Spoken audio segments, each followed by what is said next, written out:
You've probably heard this one before. Exercise is great, but your body secretly works against you, compensating for those burned calories by slowing down everything else. The idea became so pervasive that some people genuinely questioned whether their workouts were doing anything at all.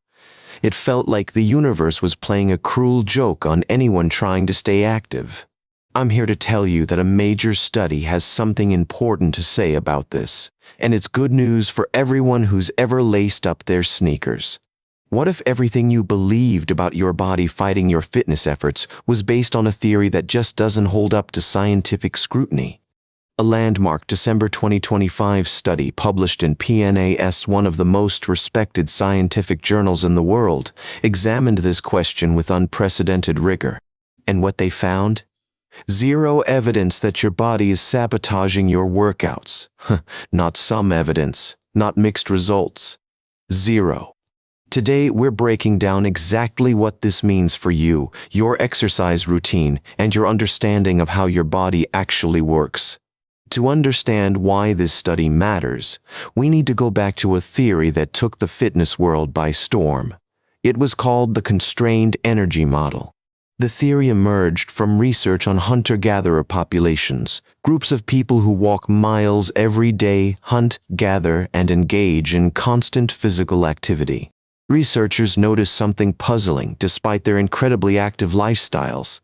These populations didn't seem to burn significantly more total calories than sedentary Westerners. This led to a compelling but troubling hypothesis. Maybe the human body has a fixed energy budget, and when you exercise more, it simply spends less energy elsewhere. According to this theory, your body might dial down your immune system, reduce reproductive hormone production, or slow your thyroid function to compensate for exercise. The idea spread through fitness communities and health media. It became a reason for some people to question whether exercise was really worth the effort for weight management. After all, if your body just takes back whatever calories you burn, why bother pushing through those tough workouts? It felt like the deck was stacked against you. But here's the thing about science. Theories need to be tested repeatedly, with different methods, across different populations, and that's exactly what happened. The December 2025 PNAS study examined whether increased physical activity actually triggers the body to conserve energy elsewhere. Their methodology was rigorous and comprehensive. The researchers measured multiple biological markers, immune function, reproductive hormones, thyroid activity, all the systems that the constrained energy theory said should be affected.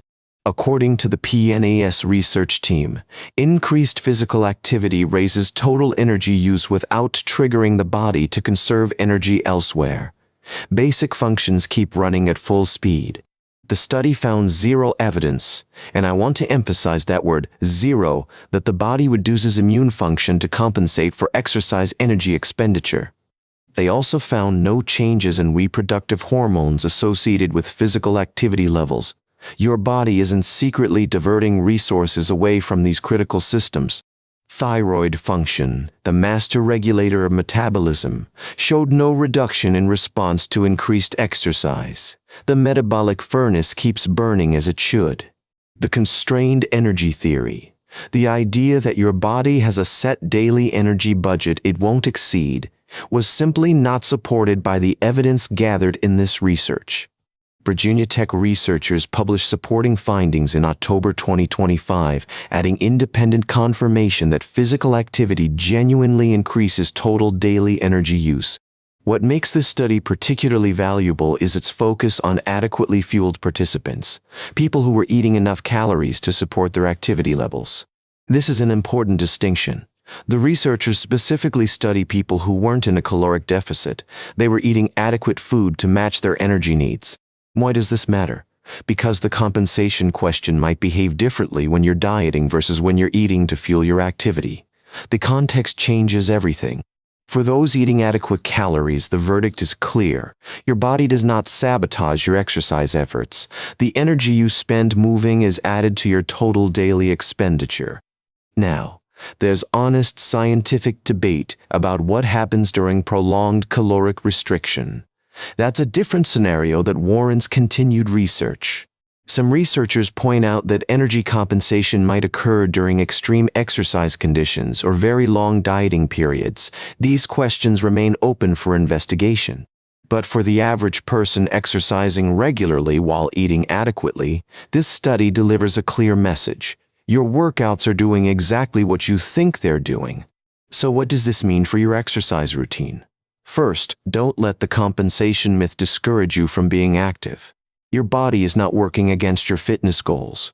When you go for a run, lift weights, or take a fitness class, those calories you burn are genuinely adding to your total daily energy expenditure.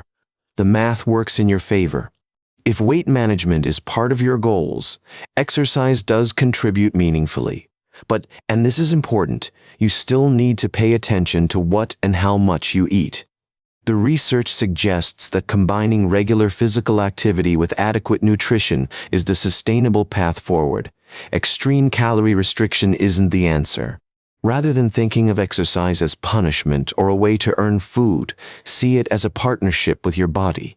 Movement and nutrition working together, not against each other. Beyond weight management, exercise offers benefits that have nothing to do with calorie burning. Recent research shows exercise may protect your brain from Alzheimer's disease. Studies indicate that exercise prompts the liver to release an enzyme that helps remove harmful proteins from the brain, proteins associated with cognitive decline. Even more compelling, consistent aerobic exercise for just 1 year showed brains that appeared nearly a year younger than chronological age on imaging studies. These brain benefits happen independently of any weight changes. Even if the scale doesn't budge, your brain is getting younger with regular movement. Here's what you can do with this information. If you've been hesitant about exercise because of the compensation myth, now you know the science doesn't support that fear. Choose activities you genuinely enjoy. Sustainable movement is movement you'll actually do week after week, month after month. Consistency matters more than intensity. Pay attention to fueling your body appropriately. Remember, this study looked at adequately fed participants. Extreme restriction combined with heavy exercise is a different equation. If you're currently in a weight loss phase with reduced calories, be aware that the compensation question isn't fully answered for your situation yet. The smartest approach may be moderate caloric reduction combined with regular activity rather than extreme deficits. Work with your body, not against it. Consider tracking not just weight but energy levels, mood, and how you feel during workouts. These signals tell you whether your nutrition is supporting your activity. And remember the brain benefits. Even if your primary goal isn't weight management, exercise is protecting your cognitive function in ways we're only beginning to understand. This study is part of a growing body of evidence that our bodies are designed to move. We evolved as active creatures, and physical activity supports rather than sabotages our biology. The constrained energy theory wasn't wrong to ask questions. That's how science works. But the evidence now suggests a different, more encouraging answer. Your body isn't playing tricks on you. When you move more, you burn more. It's that straightforward, at least when you're eating enough to support your activity. If you're finding value in this kind of evidence-based health information, consider subscribing. We cover new research like this every week to help you make informed decisions. Before making significant changes to your exercise routine or nutrition, always consult your doctor or a qualified healthcare provider. Individual circumstances vary widely. What this research ultimately shows is that your energy systems are designed to support movement, not constrain it. Your body wants you to be active. The fitness industry is full of myths that discourage people from exercise. The compensation theory was one of the most scientifically dressed up of those myths. Now you have one more piece of solid evidence to counter the skeptics, including the skeptical voice in your own head that questions whether today's workout is worth it. According to this PNAS research, the answer is yes, emphatically yes. Your workout counts. Every step, every rep, every minute of movement is adding to your total energy expenditure. Carry that knowledge with you the next time motivation is hard to find. Your body is not your opponent in this. It's your partner, ready to work as hard as you are. That's the story on the compensation myth, busted by rigorous science in December 2025. Your workouts are being secretly undermined by your own biology. The energy you spend exercising is energy that counts. Move your body, fuel it well, and trust that the two are working together, not against each other. Thanks for spending this time with Better Health Faster. Until next time, take good care of yourself and know that the science is on your side.